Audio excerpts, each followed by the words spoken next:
Hello, I'm Mike Lee. I switched from CBS News to ABC News on May 5th, 1980, the day the SAS stormed the besieged Iranian embassy in London. I was thrilled to be included in that day's coverage on ABC. CBS New York, meanwhile, didn't seem to realize that I had actually had the gall to change networks on a big news day, even though the lawyers had ironed it all out. Imagine New York network executives not completely aware of what's happening overseas. Right. So as I stood with Peter Jennings in Hyde Park and talked live about what I had witnessed, the CBS bureau chief in London was personally pedaling back and forth on a bicycle to their bureau with videotape because CBS had no live unit at this massively important event.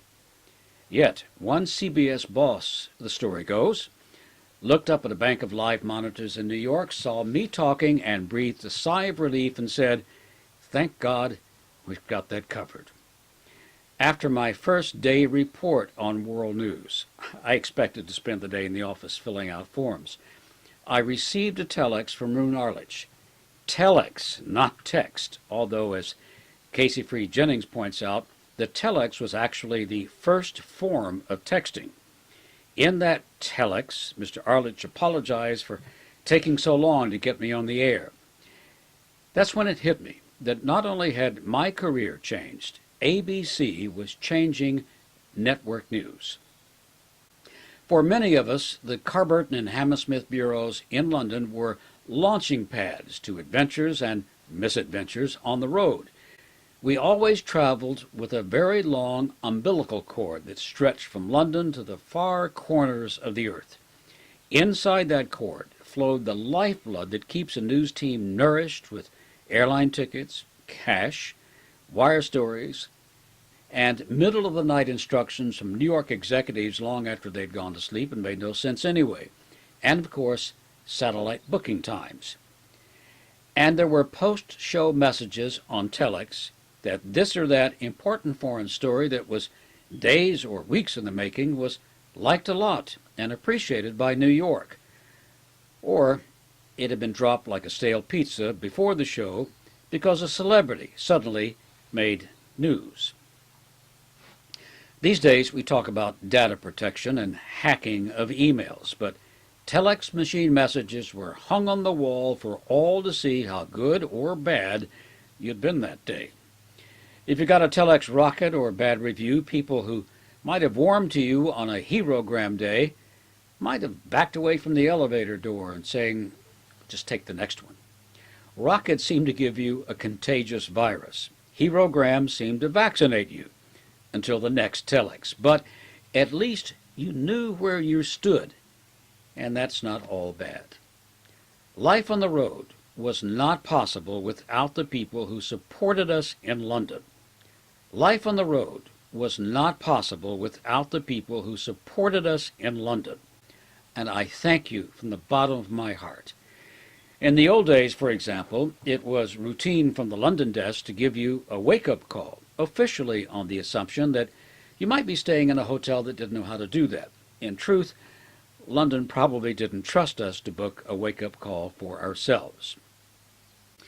Being on the road was like traveling with a luxury picnic hamper provided by London, full of the ultimate essential goodies, as I've alluded before, cash, satellite dishes, tons or seemingly tons of edit gear, cameras, sound equipment, lots of brains packed inside the heads of people called editors, shooters, recorders, producers, and of course, people in London. Producers, by the way, amongst other skills and duties, would be in charge of lying to London or New York tape control rooms, whichever was taking in our satellite feed. The lie would go something like this. "Yes, we know the bird is up and the tape has left the hotel and should be at the feed point any second now." In fact, the video was still being edited in the hotel, but producers just seemed to know how to keep London and New York calm in the worst of times. Being an ABC News producer didn't require a degree in psychology, but it often seemed like it came with the job, holding together all of those moving parts that help make us so competitive. Also inside that luxury picnic basket provided by London, fixers who seemed to appear wherever we landed. They were often clever and sometimes colorful local operatives, sometimes reminding me of some of those characters from the movie Casablanca. Always ready to wheel and deal. Carrying charges, dear boy, carrying charges. And the drivers, oh, the drivers. You probably know what I mean. Cameramen and women and sound men and women. I cannot think of more important people in our organization.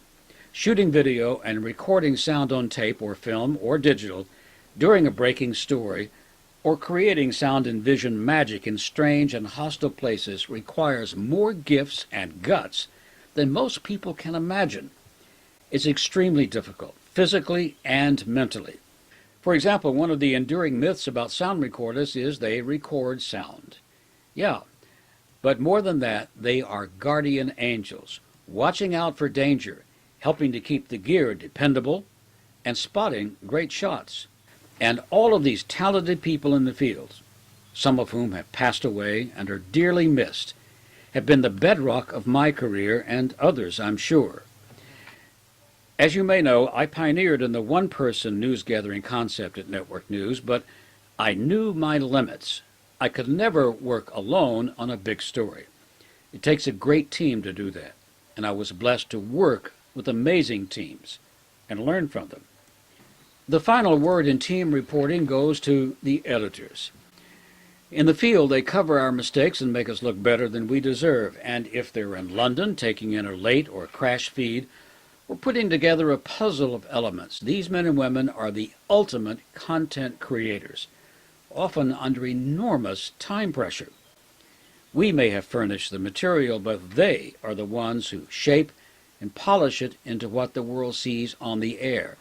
And working side by side with them has been everyone else, including TCR, the engineers, and everyone behind the scenes from the ground up. Pauline and Norma and all the other wonderful telephone operators who would make that magic happen for you, get you people on the phone you didn't think could get for yourselves.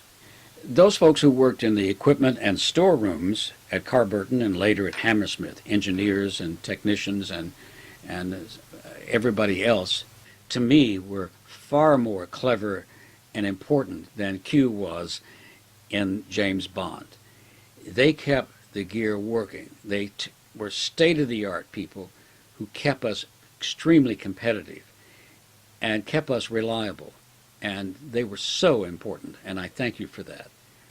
The folks who worked in MCR, later called TCR, those who took in the feeds and monitored the feeds and logged all of that material that made it easier for us to get our hands on it, you are heroic, and I thank you for that. Just in case I may have left somebody out, or a job out, or a category, let me state I've never worked with anyone in London on any floor in any job who wasn't critical to what I did. And I thank you from the bottom of my heart, and I wish you all, then and now, the very best going forward.